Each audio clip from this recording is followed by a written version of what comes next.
आकिब सत्यानवी इस तो पहले अपनी हाज़री लवा गए ने, पर एक फरमाइश है तो कुछ फरमाइशें टालियां नहीं जा सकदियां। जनाब प्रिंसीपल साहब की एक फरमाइश है, जद्दी पुश्ती एक जग धुमी नज़म है आकिब सत्यानवी की, जिन्हें सोशल मीडिया पर भी तहलका मचाया हुआ है। और हुण तां ये नज़म एक पूरी रीत रिवायत कहानी बन गई है।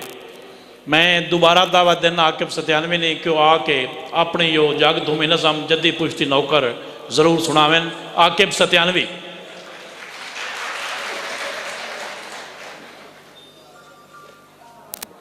बहुत शुक्रिया किबला प्रिंसीपल साहब का हुक्म है। तो इस नज़म के हवाले नाल अगे मैं अमान साहब नूं उन्हां नाल गल साझी करेंदा पिया कि पिछले दिनों इस नज़म ते साडे वज़ीरे खजाना असद उमर साहब उसनूं शेयर किया। तो मीडिया के कुछ लोग ना अखबारी रिपोर्टर ते टीवी वाले मैनूं फोन करना शुरू कर दिता। लोग अपने जबान ते काम किवें कर रहे हैं, वेखो रीस करो। उन्होंने मैनूं आख्या कि असां कालम इस ते लिखिया है, सुबह छपना है, तुहानूं एजाजिया भी मिलना है तो प्रमोशन ही मिलनी है। तो यह कालम सुनो। कालम दे विच उन्हां पंजाबी दी थारे मैनूं किसी होर लहजे दा शायर, किसी होर जबान दा शायर लिखे होया आई। मैं जदों आख्या कि मैं तो पंजाबी शायर हाँ, उन्हां बंद कर दिता फोन। ते बाद विच मैनूं आख्या कि कोई एजाजिया नहीं, कोई तरक्की नहीं, ये शायद तुहानूं पंजाबी सदावण दी सज़ा मिल सी। अगर तुसीं पंजाबी तो हटदे हो तो असीं इस दी पूरी इस ते असी काम करने हैं, किताबां लिखने हैं। लेकिन मैं आख्या कि मैं तुहाडी प्रमोशन दे मगर या एजाजिए दे मगर अपनी वल्दियत नहीं वटावना चाहता। बहुत शुक्रिया, बहुत मेहरबानी। बड़े अदीब लोग बैठे स्टेज ते। एक मकालमाती नज़म है जद्दी पुश्ती नौकर।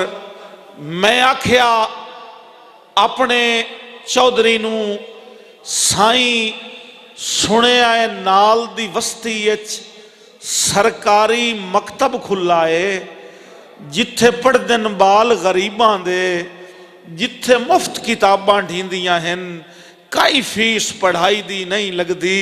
मैं सुनिया है इल्म खजाना है, ए इल्मे चानण अखियां दा, 7 पीढ़ियां मेरियां हड्डियां हैं, सरकार दी ताबेदारी विच इो मंगना अजर गुलामी दा, सदियां दियां आनियां अखियां विच मैं इल्म दा सुरमा पावना है, मैं अपना पुत्र पढ़ावना है।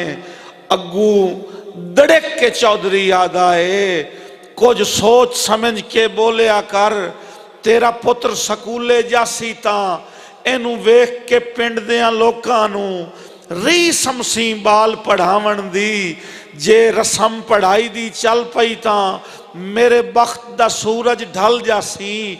मेरे माल दे पट्ठे काए करने, मेरे कौन नवैसी कुत्तियां नूं, मैनू हुक्का कौन बखा देसी।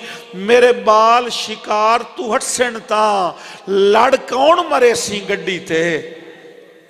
ओदे सुन के बोल हकारत दे, चुप करके घर नूं रलक प्योम।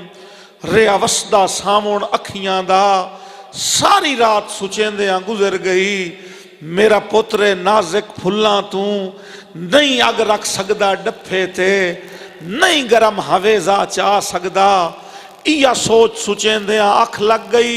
एक वेखिया मंजर खाब दे विच, मेरे पुत्र दी कंड ते बस्ताए, ओदे हथ च हारे फुल्लां दा, उत्ता अडियां चा के गल मेरे ओ हार पवावना चाहता है। अजे अख दा खाब अधूरा हा, इदू घर दा कुंडा खड़क पिया। मैं पुछया कौन है की आना है, अगू बोले आ मुंशी चौधरी दा, तैनू चौधरी साहब सदेंदे हैं।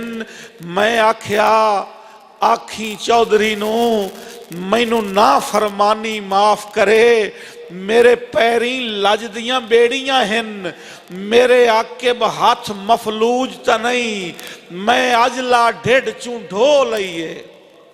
मैं कहीं दी नौकरी नहीं करनी, सिर देसा हेठ तगारी दे, हाँ देसा चीर पहाड़ा दा, रुख देसा मोड़ सुमंदरां दा वंज आखी अपने चौधरी नू सिखे अटकल आप बखावण दी या हुक्का पीवना छड़ देवे सदियां दियां अन्नियां अखियां विच मैं इल्म दा सुरमा पावना है मैं अजला ढिड चूं ढो लईए मैं अपना पुत्र पढ़ावना है मैं अजला ढिड चूं ढो लईए मैं अपना पुत्र पढ़ावना है। बहुत शुक्रिया।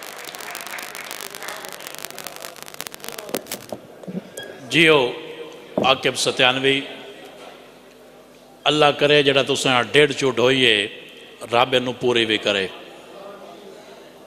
साडा मान हो रब तुहानू सलामत रखे। सजणों